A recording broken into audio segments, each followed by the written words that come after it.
The countless thousands of Haitians pouring across our southern border have divided Americans. Conservatives argue that nations need borders, and we cannot tolerate a flood of foreign nationals violating our most basic laws. Leftists argue that we owe it to the people of Haiti to take them in.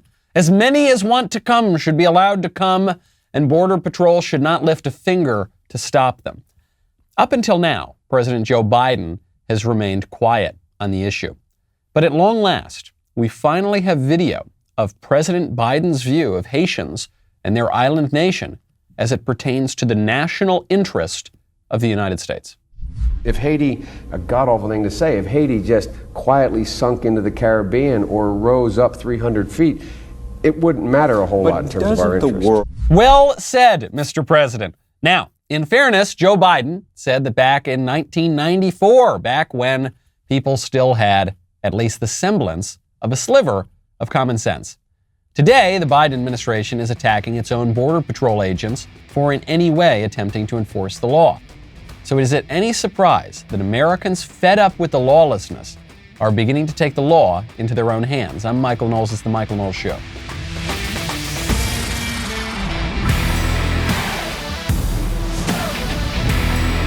Welcome back to the show. My favorite comment yesterday from Thor Darson, who says, if the Democrats are able to enact their global vision, we will have an embassy in every country that flies Hunter Biden's paintings just below the pride flag. That comment is actually even more profound than the commenter probably knew, because yes, it's true. The symbol of American imperial hegemony these days is just the gay pride flag, and we're going to raise it in Kandahar, and we're going to raise it all over the place. But this is not because of some coherent moral philosophy that is being pushed by the liberal imperialists. It's mostly just a grift. What the left is doing is appealing to our most base passions and our appetites.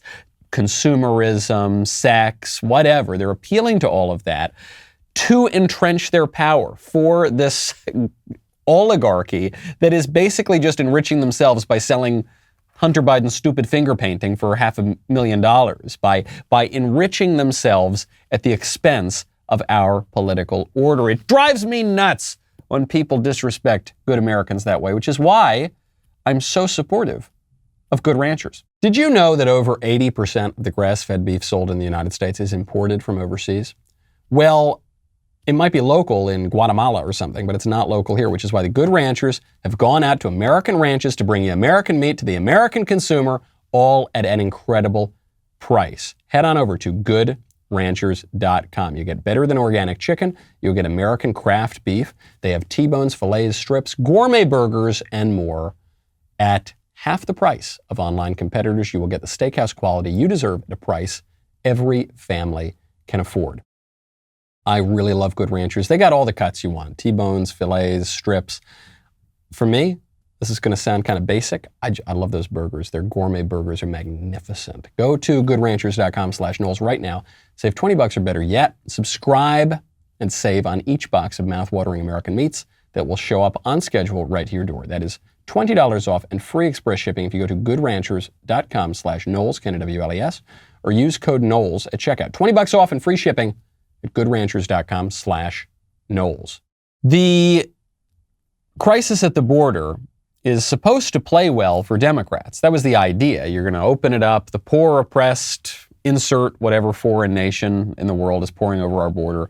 We've got to let them across. We're the cause of all their problems, and we're such a terrible country, and that's why we've got to let them into our terrible country, and we owe it to them, and we're the only nation on earth that shouldn't have borders, so knock all of them down. And I think the American people are sick of that. I think that doesn't work. And so the main way that the left tries to gin up this kind of division is through race hustling. And in this case, because it's a bunch of Haitians pouring over the border, how did they get here? I don't know. I know that the Biden administration, Jen Psaki, is saying that they don't plan to stay very long. And yeah, the Haitians just made it all the way over to Mexico, and then they're running across the border just for a long weekend away or something. But because they're Haitian, now you have an added element of Black Lives Matter, right? These are black people, and so obviously the only reason to keep foreigners out of our country is because they're black. So Al Sharpton, the race hustler, par excellence left in our country, flies down to the border and he starts to give one of his stupid race hustling lectures. But he's not as well received down there in Texas as he often is. Actually, he gets heckled while giving his extremely dumb remarks. Why are you trying to come and provoke violence? Why are you here advocating for violence?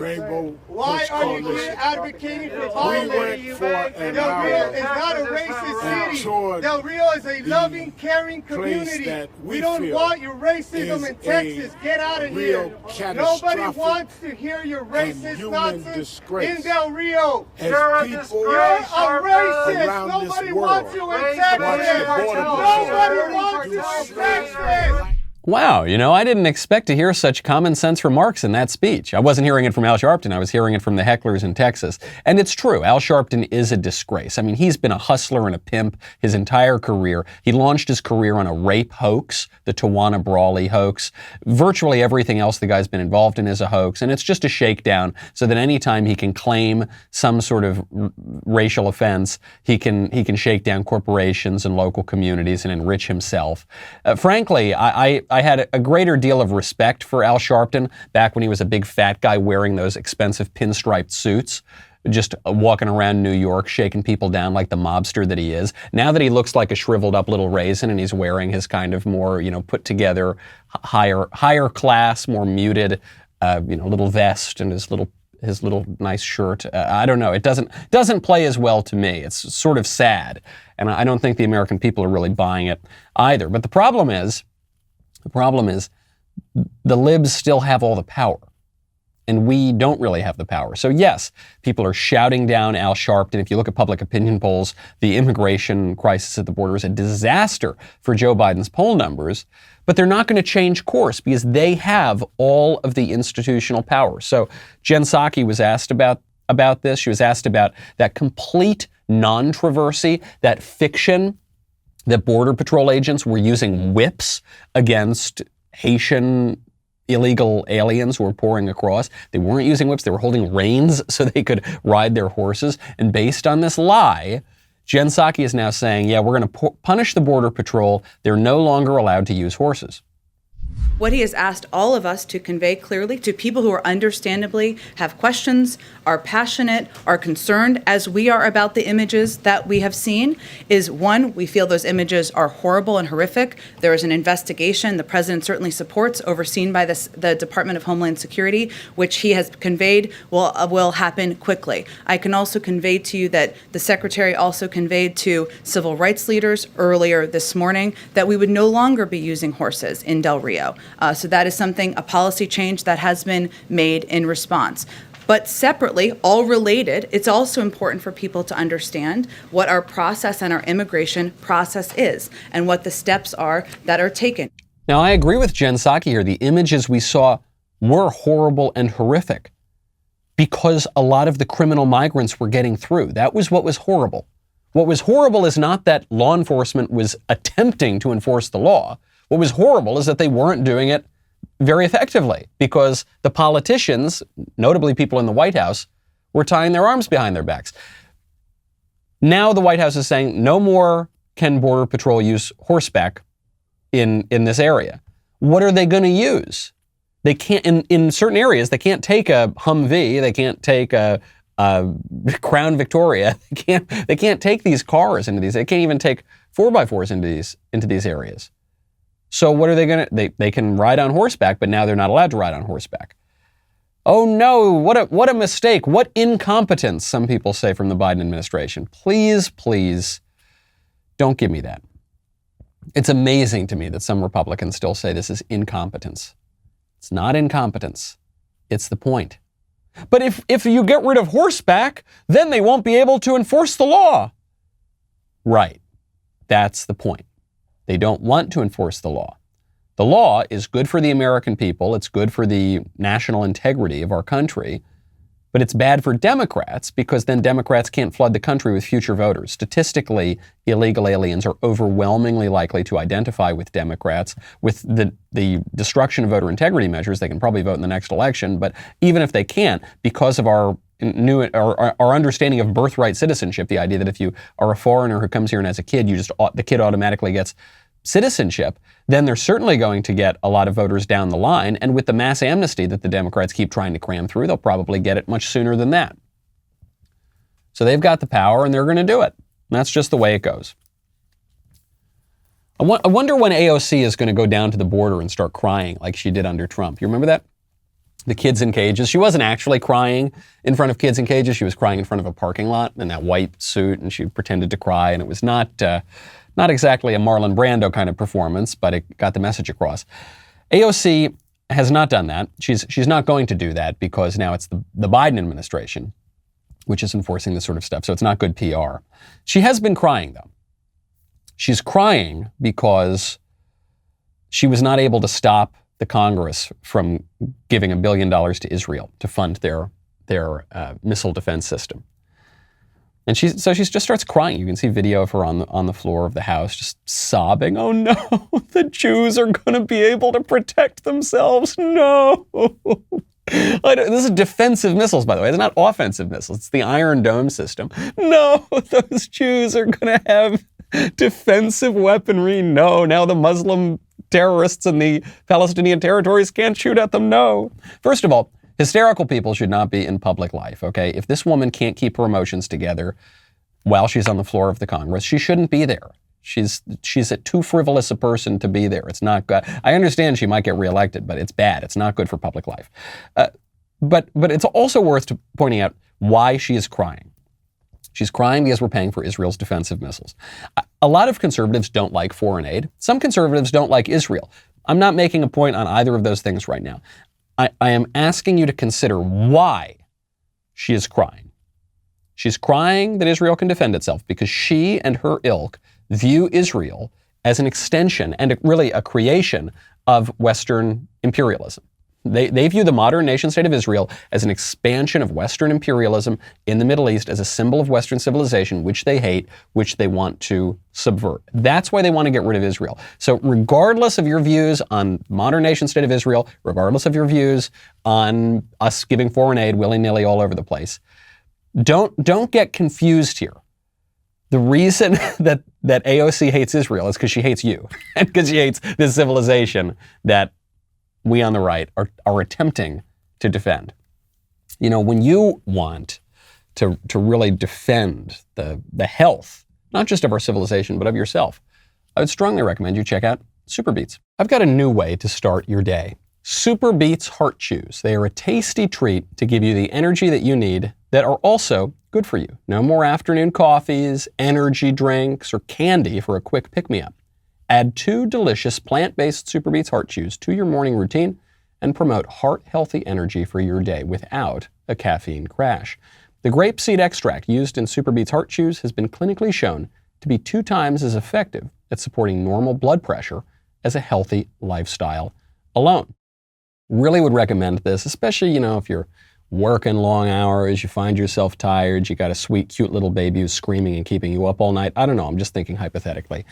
I would strongly recommend Super Beets Heart Chews for heart-healthy energy. You should too. Join over 1 million customers, get free shipping and returns, a 90-day money-back guarantee, and right now, you can get a free 30-day supply with your first purchase at superbeets.com/Knowles. The defining feature of the left, of the libs, the kind of liberal rule more broadly, is that it wants to tear down that which distinguishes the West. Hey, hey, ho, ho, Western Civ has got to go, as Jesse Jackson said while he marched through Stanford University. Tear down the statues, tear down our traditions, tear down our system of law, tear down our borders, tear down the things that distinguish us and set us apart from the rest of the world. You're seeing this right now in a specific way in Michigan. The Attorney General of Michigan, Dana Nessel, is very upset about the pro-life law in Texas. And there's actually some really good news on that from around the country, which we'll get to in a bit. But she says, quote, adultery is a felony in Michigan. The prohibition was passed the same year as Michigan's abortion ban. Do those who support the Texas abortion law also support granting standing to private citizens to sue adulterers when they violate the law? What say you, Michigan legislators? Got you there. What? What, do you think that adultery should be a crime too? Yeah, sure, why not? Why not? I don't think that adultery, I don't think that cheating on your wife and killing a baby are on the same level. I think one of those things is graver than the other. But yeah, they're both pretty bad, and I don't think that we should really encourage either of them. And yeah, they both were illegal for a very long time, for most of our civilization's history. So yeah, why wouldn't we do that?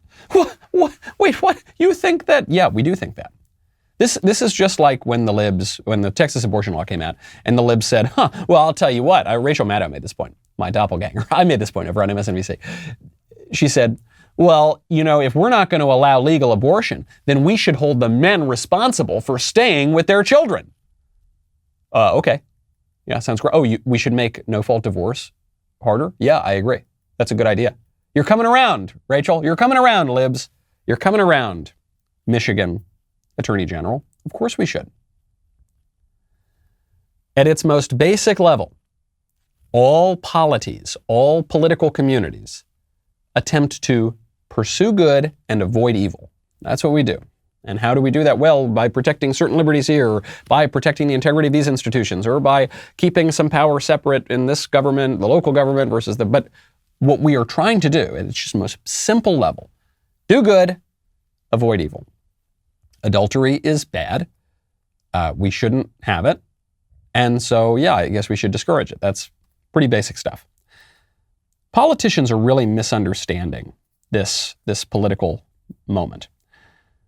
A woman on the New York City subway showed the political moment. I just saw these when I was in New York.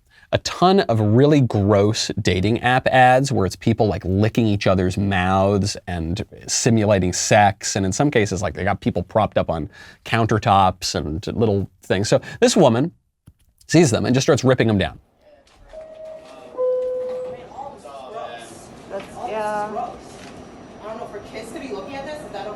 Is that okay for kids to be looking at this gross stuff on the subway? It's propaganda. Yeah. It is propaganda. Normalizing. It's affecting the next generation. You're normalizing all these kind of sick, weird gender stuff. No one sees this. Weird, gross sex stuff all over the subway. We told them not to get upset and wear the mask. We're going over there. Let's go to the back. I mean, serious. I also love that just very few people are wearing masks on the subway. Like some people are, but a lot of people are not. When I was there, I didn't wear masks on the subway. What is this one over here? If you look up, it's like, oh, gross. There's like someone with their finger going through an apple, obviously simulating some gross stuff. Also some Garden of Eden imagery there. Yeah, it's gross. People with their tongues in each other's mouths. So the debate is, what is freedom? Living in a society where anyone can put any kind of gross, obscene, weird porn stuff all over the subways for everyone to see, including little kids? Or is the free community the one that can band together and say, no, we don't want this crap on our subways, and we don't want to allow sick, degenerate corporations to enrich themselves by rousing up all our basest passions and having porn everywhere? Which is it? What is the freedom? You can kind of see an argument either way, right? So I think the people who are missing the moment, the libs and to some degree the libertarians, the ones who say like, the greatest freedom is to just look at porn everywhere, right? I think those guys are misunderstanding where people are. I think most of the American people, especially younger Americans, are with that woman saying, we don't want this filth. We don't want this degeneracy everywhere, okay? It's not good for us personally. It's not good for our political community. It's not good for our country. This gets to a debate that we had on the last episode of Backstage. Okay, I'll give you the perfect example of it. Nancy Pelosi. Nancy Pelosi was just asked, as a Catholic, allegedly, to defend her views on abortion. Catholic Church says you can't have abortions. You can't encourage abortions. If you're a politician, you can't go along with abortion. She says, well, I have a difference of opinion with the Catholic Church on that. And she makes a ridiculous moral argument for why that's the case. Yeah, I'm Catholic. I come from a pro-life family. not active in that regard, different in their view of a woman's right to choose than I am. In my right to choose, I have 5 children in 6 years and 1 week. And I keep saying to people who say things like that, when you have 5 children in 6 days, 6 years and 1 day, we can talk about what business is of any of us to tell anyone else to do. For us, it was a complete and total blessing, which we enjoy every day of our lives. But it's none of our business how other people choose the size and timing of their families. The Archbishop of the city, that area of San Francisco, and I have a disagreement about who should decide this. I believe that God has given us a free will to honor our responsibilities. We need to have legal abortion because God gives us free will. And so it's actually wrong. It's unchristian to prevent people from exercising their free will. Yes, I think abortion's wrong. For me, I would never kill any of my precious children. But poor people and disproportionately black people, yes, they should be able to kill their kids. We have a lot of them, don't we? Ugh. All those little poor people running around. Yes.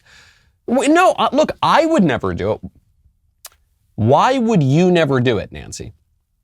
Because it's wrong. But you think that it should be legal to do wrong things. God gives us free will, and it is therefore unchristian to outlaw things that are manifestly wrong, even killing babies. This gets to a debate that we had on the last episode of Backstage, actually. There were the kind of the more traditional it was me, Matt, to some degree, I think Drew were saying, no, you should not be able to do that kind of stuff. And then Ben and Jeremy were making the point that you should have the right to sin. Now, I think we would all agree abortion should not be legal. Okay, so we would all agree on that point. And I think we would all agree, but Nancy Pelosi might not agree, that a theft should be illegal. Murder should be illegal. Hey, Nancy, God gave you free will, so should you have the ability to go steal something? It's wrong, you shouldn't do it, but you have the right to do it, you have the freedom to do it, you just need to choose not to do it, right? No, nobody thinks that. Well, God gave me free will, so murder should be legal. I don't think we should commit murders, but murder should be legal. No. Everyone should choose for themselves if they want to commit murder, if they want to commit theft. No, I don't think so. But then I think where the divide might be is, you say, okay, look, you don't have the right to commit a sin that harms someone else, but you do have the right to commit a sin that harms yourself. Now, first of all, there is no sin that doesn't harm anyone else. We all live in a society. It has effects on the world. But the most private sorts of sins, let's say drugs or something, in American history, I mean, it's completely ahistorical to say that, it's deeply American to have the right to harm yourself, to commit a private, personal sin. We've had laws against drugs. We've had laws against certain sexual behaviors. We've had all sorts of laws that prevent you from doing that. But now, the more libertarian argument is you should be allowed to overdose on drugs if you want. You should be allowed to do whatever you want with your body as long as it doesn't scare the horses in the street. And the conservative argument is no, you shouldn't. What it comes down to is this question. Do you have the right to sin? It would seem to me that error has no rights. Okay? You don't. You don't have the right to commit theft. You don't have the right to commit murder. You don't have the right to kill your baby. You don't, at least for now, have the right to do a bunch of illegal drugs. You don't have the right to mutilate yourself. You don't have the right to kill yourself. You actually don't have those rights. There are just certain moral realities that you cannot transgress. Okay, but that's the debate of our time right now. That's the big debate going on. This notion of radical individual autonomy, I can do whatever I want, just don't tell me no, or this notion of do we want a good society? And I think the way it plays out is you got porn all over the subways, or you've got something of the society that we seem to have lost, a more ordered society where things make a little more sense. Which society do you want to live in? I want to protect not just my life, not just my society, but also I want to protect my data and my identity. That's why I would recommend checking out LifeLock. Do you do anything on the internet? Well, if so, your information is at risk. Okay, payment apps like Venmo, Cash App, and others may make payments easy, but also you might want to adjust your privacy settings to prevent them from sharing your personal information. There's a new report just found that payment apps share user data with third parties, such as banks and fraud monitoring services. Some even share it with marketing firms. Very important to understand how cybercrime and identity theft are affecting our lives every single day. Just about every minute of the day, we put our information at risk on the internet. In an instant, a cybercriminal could harm what's yours, your finances, your credit, your reputation. Good thing there's LifeLock. LifeLock helps detect a wide range of identity threats, like your social security number for sale on the dark web. You have access to a dedicated restoration specialist if you become a victim. Now, no one can monitor all identity theft or all transactions at all businesses, but you can keep what's yours with LifeLock by Norton. Join now, save up to 25% off your first year at LifeLock.com/Knowles. That's LifeLock.com/Knowles, K-N-W-L-E-S, for 25% off. We got some really good news right now out of Florida. And I was hoping that this would happen, but now it seems to have happened. So we got the Texas pro-life law. I asked some of the people who were involved in drafting the Texas pro-life law, will this Texas pro-life law be replicated in other states, or is it just peculiar to Texas?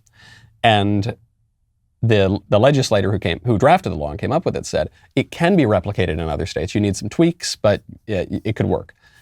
Well, that's already happening. Florida Republican state lawmaker on Wednesday introduced a bill that is modeled after a strict Texas law prohibiting abortions after 6 weeks, that wonderful pro-life law. It's called House Bill 167. It's by Representative Webster Barnaby, and it does the same thing. You can sue people if they're committing abortions, if they're involved in abortions. This is really great stuff. We need to go on the offense. And it ties in with this broader theme we've been talking about. Where is the future of the right, and where is the future of the country? For a great many decades, the right could only agree on one thing in particular: maximize individual autonomy, choice. Do whatever you want, just don't make me pay for it. I think we have seen that is insufficient.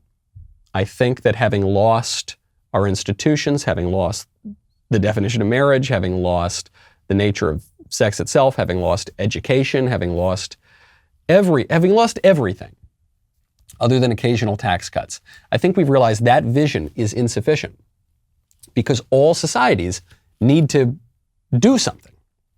All societies need to value certain things and oppose other things. And if we're not going to offer a vision of what we think the good is, then the only vision you're going to have is from the left, and then the left, because nature abhors a vacuum, is going to take over. So I think this is good stuff. I think all the other states with Republican governors and legislatures need to go on the offense, need to start passing this stuff, okay? Move the culture in that direction. That's going to be difficult for some squishy Republicans who some squishy Republicans, even on the issue of abortion, say, well, I don't know, can't we just avoid the culture wars? Let's just talk about, bumping up GDP a little bit. Let's just talk about tweaking the healthcare system. No, let's talk about justice. Let's talk about virtue. Let's talk about the kind of society we want to live in. Do you want to live in an angry, crazy, senseless society that's just saturated in filth? Or do you want to live in a society that's not perfect? It's never going to be perfect. This is a fallen world, but it's just a little bit nicer, where things are a little more stable, where the family is a little more stable, where our local communities are a little more stable, where you can take your kid onto the subway without seeing creepy, gender-bending porn. Which one do you want to live in? I think we would all agree the latter.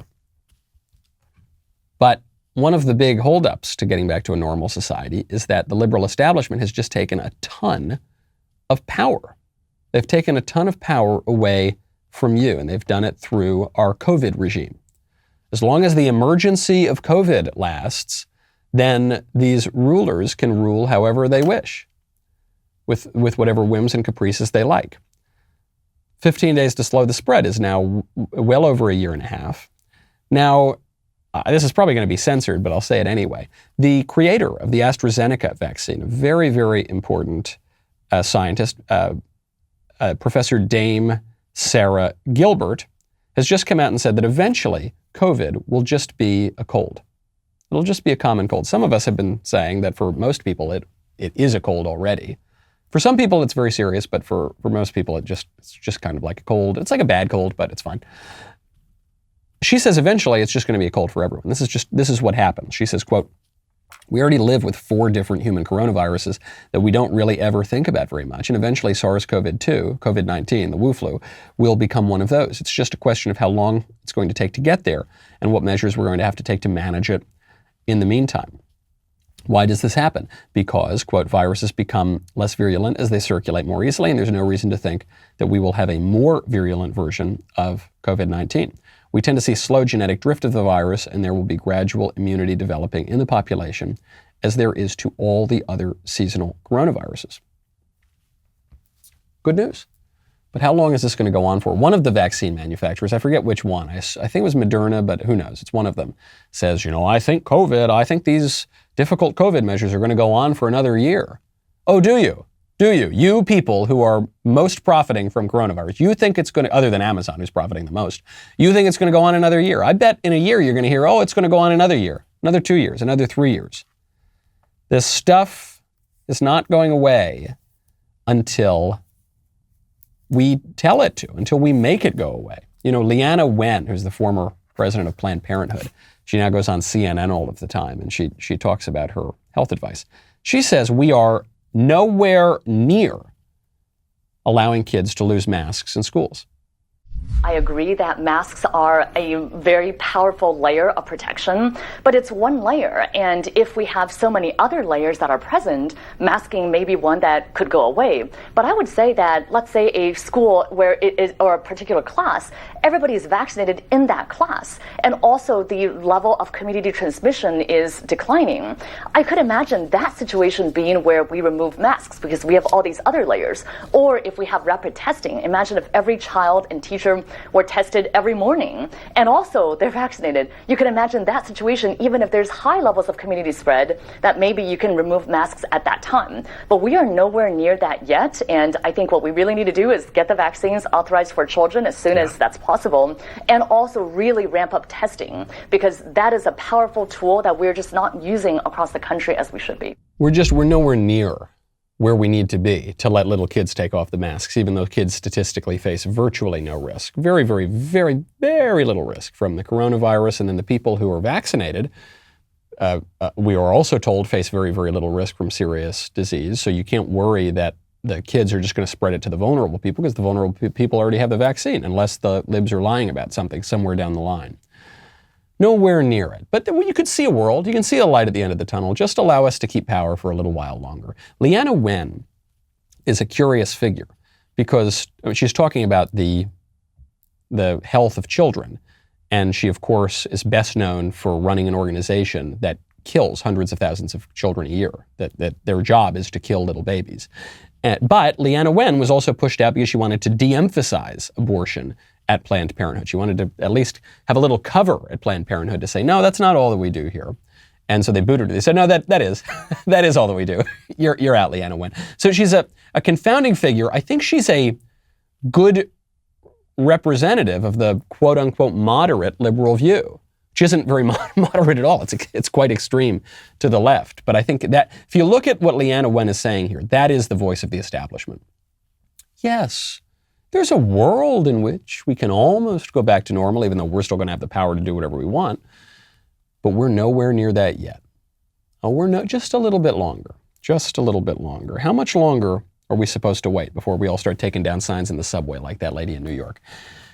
Systemic corruption infects our institutions, and all of the elites blame you. We've been talking about that on this show. Well, Drew is going to talk about that today on the Andrew Klavan Show, so go check that out. Also, subscribe and listen to Morning Wire on Apple, Spotify, wherever you listen to podcasts, and leave a 5-star review if you like what you hear.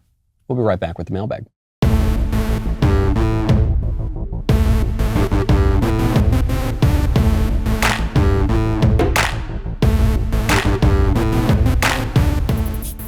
Welcome back to the show.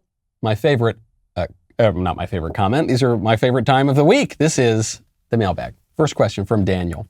Michael, I started dating my girlfriend a couple weeks ago. However, I have had strong feelings for another girl who has expressed that she wants to be with me, but doesn't want to be in a relationship. The situation is rather difficult as we see each other very often and the chemistry is still there. I want to be with this girl, but I would rather be in a serious relationship rather than just something meaningless. Is there anything I can do? So you're telling me, so you got this girlfriend who seems nice enough. And then there's this other girl who you've got the hots for, and she's got the hots for you. But she doesn't want to be in a relationship with you because she's got the hots for other guys too. And so what you want to do is dump your good girlfriend to go hang out with this strumpet so you can have casual sex on those happy occasions when she's not having casual sex with other guys. That's what you're saying. To be young and stupid. Gosh, it's been a while, but I know. Guys think this way. Young people think this way. But I hope that my describing the situation to you, my just repeating back to you what you have told me, will let you see clearly. You should definitely not be with the strumpet. That's not a good idea. You maybe should not even be in a relationship with your girlfriend because it sounds like you're not ready for a relationship. You're just kind of settling for her or something like that. I would recommend trying to work on a little bit of chastity. Easier said than done. It's easier for an old man like me, an old married man with a kid, to talk about this than a young person like you. But I think that it's quite clear that what would be better for you and for society is for you to be in the more kind of steady relationship with the girl who's not going to lead you astray.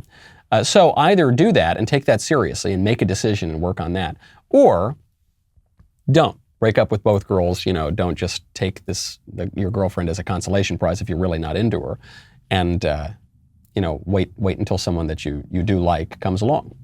But I would not. Good grief, it's amazing. I mean, I know that men think this way. I was young once, so I do know. But it reminds me of this joke that Drew Clavin talks about. The joke about the guy who walks into a bar with an orange for a head, and the short version of it is, the bartender says, all right, you going to tell me how you got an orange for a head? And he says, well, I walked on the beach, I found a magic lamp, and a genie came out. I wouldn't believe it. He said, I'll give you 3 wishes. I said, okay, well, if you're really a genie, I want you to give me $1 million. I go home, oh my gosh, Publishers Clearinghouse shows up, $1 million check. I go, okay, I want to sleep with every Playboy playmate, of the last year. I knock on the door, oh my gosh, all these women show up. Wow, that's amazing. He says, okay, well, what happened then? He goes, well, I had one more wish, and here's the part that's, I asked to have an orange for a head. And some people really don't get that joke, but it's a joke about the perversity of mankind. We are self-sabotaging creatures, and that's what you're doing, buddy. You're sabotaging yourself, so don't do that. From Seth. Dear Michael, I've been watching your show almost daily since I discovered it 2 years ago. Thank you. And have purchased Speechless, Controlling Words, Controlling Minds. Thank you. Oh, man, you're a gentleman and a scholar. I agree with you on probably everything, but the death penalty. Do we sinners have the authority to condemn somebody to death? Does justice not belong to God? And as it does, if the death penalty also isn't as effective as a deterrent in life in prison, then what argument is left to prefer the death penalty over mercy and giving ourselves every bit of time to try to convert these criminals? Hope to hear from you soon. Love you. Sincerely, the ghost of Saddam Hussein. Okay, well, first of all, your hypothetical there is a big if. If it's not a deterrent. I actually think the death penalty is a deterrent when it is implemented. Right now, we don't really implement it all that much. So when studies come out and say it's not really deterring crime, well, right, we don't really implement it. It seems like a decent deterrent to me. But deterrence is not the primary purpose. Now, you mentioned, shouldn't we have time to convert the people who are on death row, the people who otherwise we would execute? Well, you're getting to rehabilitation now, which is another reason, it's another argument for the criminal justice system. But it seems to me that hanging concentrates the mind. It seems to me you might have a far better chance of converting someone if he knows that he's on the brink of death, that he's facing the gallows. So the rehabilitation aspect, I think, is already there. And then you say, well, what's the point? The point is neither deterrence nor rehabilitation primarily, but justice. The point is justice. Do I think that we lowly sinners have the right to kill people? No. But I think that, or at self-defense, I suppose we do, which is one argument for the death penalty. But rather than me or you, I think that the civil authority has the right for capital punishment. Actually, the Bible says so too. St. Paul makes it very clear. The Old Testament makes it very clear. He who sheds the blood of man, by man shall his blood be shed. I think that history makes it very clear. I think that if we have the right to throw people in prison for 70 years or so, 50 years, why would we not have the right to kill them?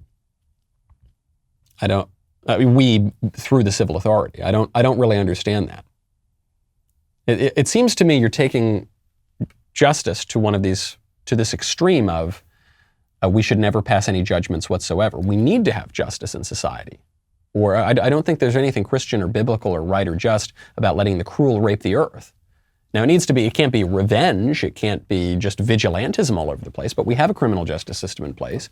It's relatively effective, so it seems fine to me. One of the arguments you'll hear is Catholics cannot support the death penalty. First of all, many Catholics support the death penalty. As Pope Benedict says very well, there can be a legitimate disagreement about the implementation of the death penalty among Catholics. And in fact, many popes have carried out the death penalty. And Blessed Pope Pius IX carried out a lot of executions in the Papal States. So that just seems to me very modern, a kind of modern liberal or libertarian argument that does not hold a lot of historical water. From Michael, Master Knowles, I would like to know your opinion on the idea of putting a fleece before the Lord, referencing the story of Gideon in the Bible. I have a family member who often urges me to do this as a way to find direction from God. However, it makes me feel as though I'm seeking God to be my personal genie rather than living by faith and wisdom of the Holy Spirit. The only time I feel biblically confident in testing God would be in finances, specifically with tithing. Okay, putting a fleece before the Lord just feels icky to me. What are your thoughts on this? P.S. My wife is jealous of how much I admire you. Let's be friends. Sincerely, a fellow Michael. Oh, thank you. So for those who don't know, putting a fleece before the Lord is basically asking for a sign. Lord, I have to make this difficult decision, so, tell me what I should do. People pray for this sort of thing. It's very nice to get these sorts of things, but don't forget that it is an evil generation that seeks for signs and wonders. My priest, Father George Rutler in New York, very wise man, points this out. He says it's an evil generation that seeks for signs and wonders. But it is a stupid generation that ignores signs and wonders. Very often you will see some kind of symbol in the world. I myself have had this happen. I was an atheist for a very long time. Then I started to revert, and I became intellectually convinced.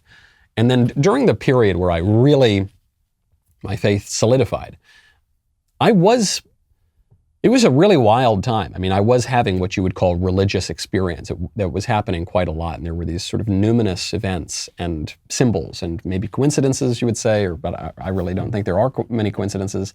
So what does that mean? What does it mean when you get a sign from the Lord?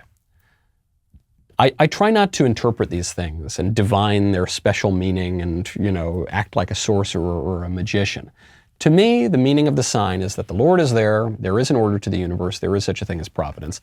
And the good Lord has endowed you with moral reasoning, judgment, conscience, and I think you should rely on that and not just, try to read the tea leaves. I think I agree with your feeling that generally is icky to put the Lord your God to the test. From Schaefer. Hi, Michael. My wife and I are about to have our first baby, and we're looking to confirm that our baby's godparents need to be of the Catholic faith, in good standing and confirmed. Is this accurate?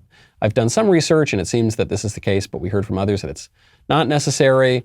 We will ask our priest on Sunday, but if you could address this before then, I don't want to leave him speechless that we don't know the answer to this. Love the show. Yes, if you are Catholic and you're going to raise the kid Catholic, then the godparents need to be Catholic. That's true. That's true. It's just the way it is. From Jamie, I recently got engaged to a wonderful man. We will be getting married in about 6 months, or according to Dr. Fauci, less than 15 days. Both of us are active churchgoers and strong believers in Christ. We recently started marriage counseling with one of the ministers from the church my fiance grew up in, and we've been reading The Meaning of Marriage by Tim Keller together as well. Do you have any advice for us as we move through the rest of our engagement and into young married life that might help our marriage be successful and of strong faith? My now fiance is the one who turned me onto your show, and we started dating. So as you might imagine, we're both huge fans. That's great. Sounds like you found a very excellent man with sound judgment and good taste.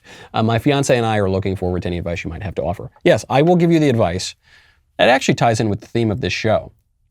Do you have the right to commit sin? Do we have the right to adultery? Do we have the right to sort of pursue our own tastes and appetites everywhere? This is advice that Drew Clavin gave me before I got married. I said, Drew, you've been happily married a long time.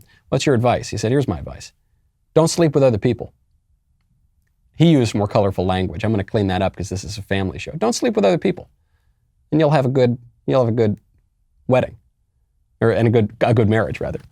I asked Jeremy for advice. Jeremy gives me good advice too. He said, if you have to, go to bed angry. If you go to bed angry, you're still married in the morning. But if you make this thing, I won't go to bed angry, and you just keep some argument going on and on when you're all tired and angry and at your wit's end, that's not going to be good either. And now these are both men who have been married longer than I have probably a bit more wisdom in that area than I do. But I think that's pretty basic stuff, yeah. Do the right thing, respect your, wives submit to your husbands, husbands love your wives. I'm not sure which one is more difficult at certain times. They're both difficult. They're both calls to do things that we are not, through our broken nature, normally inclined to do. Have respect for your spouse in all things. I mean, in the Drew advice, that means don't cheat on your spouse.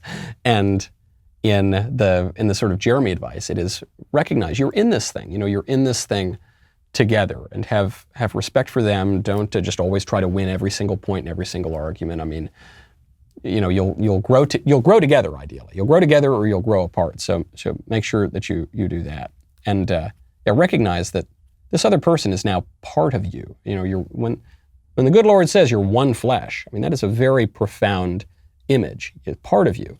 So you wouldn't want to abuse some part of yourself, and whether that's emotionally, physically, obviously, spiritually. But I guess in our culture, we think that we do have a right to abuse ourselves. We do think that we have a right to sin and error, but I don't think that you do. So don't do that either.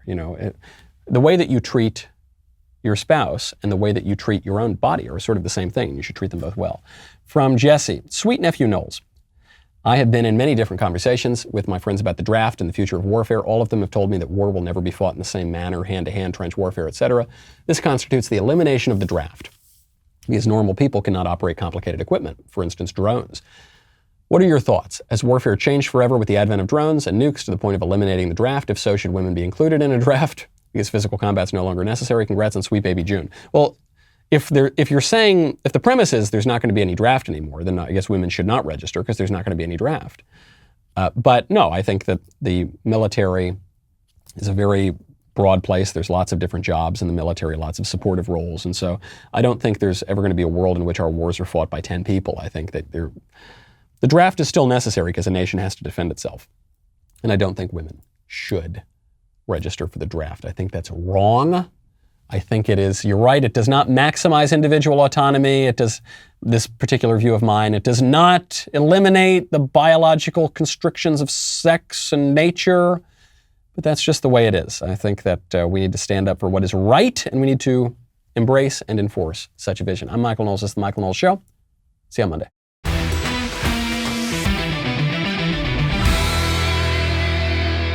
The Michael Knowles Show is produced by Ben Davies. Executive producer, Jeremy Boring. Our technical director is Austin Stevens. Supervising producer, Mathis Glover. Production manager, Pavel Vidovsky. Editor and associate producer, Danny D'Amico. Associate producer, Justine Turley. Audio mixer, Mike Coromina. And hair and makeup by Cherokee Hart. The Michael Knowles Show is a Daily Wire production. Copyright Daily Wire 2021. Hey everybody, this is Andrew Klavan, host of The Andrew Klavan Show. Some people are depressed because the Republic is collapsing, the end of days is approaching, and the moon's turned to blood. But on The Andrew Klavan Show, that's where the fun just gets started. So come on over to The Andrew Klavan Show and laugh your way through the fall of the Republic with me, Andrew Klavan.